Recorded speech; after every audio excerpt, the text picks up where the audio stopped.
Boss काय झालं? Driver काय काढतोय माझा? तू काय करतोय? बिग बॉस मराठीच्या घरात काल मोठा राडा पाहायला मिळाला. या खेळाच्या सुरुवातीपासूनच विशाल आणि राकेशमध्ये टशन पाहायला मिळाली.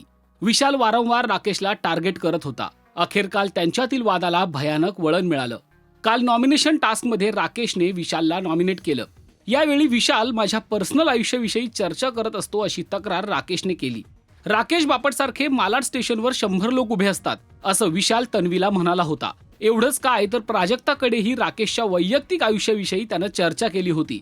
त्यामुळे अशी काही कारणं देत राकेशने विशालला नॉमिनेट केलं. पण विशाल हे अमान्य करतो. उलट तूच माझ्या पर्सनल आयुष्यावर बोलतोस असा आरडाओरड विशाल करतो आणि राकेशच्या घटस्फोटाबाबत आणि वैयक्तिक आयुष्यातील काही महत्त्वाच्या गोष्टींबाबत गुपित बाहेर काढायला जातो. हे राकेशला सहन होत नाही. तो जाब विचारायला जातो तेव्हा विशाल त्याच्यावर हात उचलतो. दोघांमध्ये मोठी झटापटी होते. विशाल तरीही माफी मागत नाही. उलट त्याची अरेरावी सुरूच असते. अखेर आता बाहेरही या गोष्टींचे पडसाद उमटत आहेत. अनेक कलाकारांनी विशालच्या खेळावर नाराजी व्यक्त केली आहे. बिग बॉस मराठीच्या पहिल्या पर्वाची विनर मेघा धाडेने अत्यंत कडक शब्दात विशालला ऐकवलं आहे.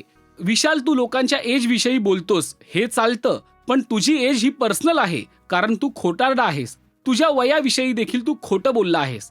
स्वतः 25 वर्ष लहान मुलीला पटवायला जातो, तेही नॅशनल टेलिव्हिजनवर. हे तुला चालतं?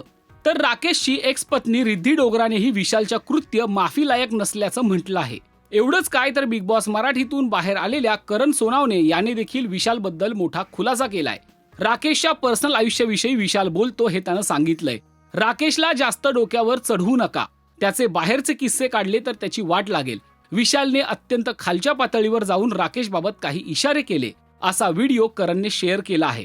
हाच व्हिडिओ शेअर करत राकेशच्या बहिणीने देखील आपली नाराजी व्यक्त केली आहे. तुला पर्सनल आयुष्य म्हणजे काय कळतं का? तू बिग बॉसच्या घरातला नियम मोडलाय. तू खालच्यापेक्षा खालची पातळी गाठलीस. खोटं बोलणं, गोष्ट फिरवणं ही तुझी सवय आहे आणि आज तर तू बिग बॉसचाच शब्द फिरवला आणि लोक याला मास्टर माइंड म्हणतात.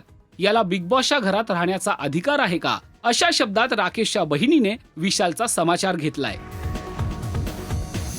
तर सोशल मीडियावर देखील विशालवर लोक चांगलेच संतापले आहेत. अगदी आजवर विशालच्या बाजूने बोलणारे प्रेक्षकही विशाल चुकीचा आहे असं म्हणत आहेत.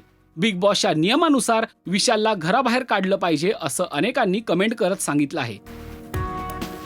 तुम्हाला काय वाटतं? तुम्ही देखील कमेंट करून नक्की सांगा. आणि पाहायला विसरू नका बिग बॉस मराठी सीझन 6 फक्त कलर्स मराठीवर आणि जिओ हॉटस्टारवर.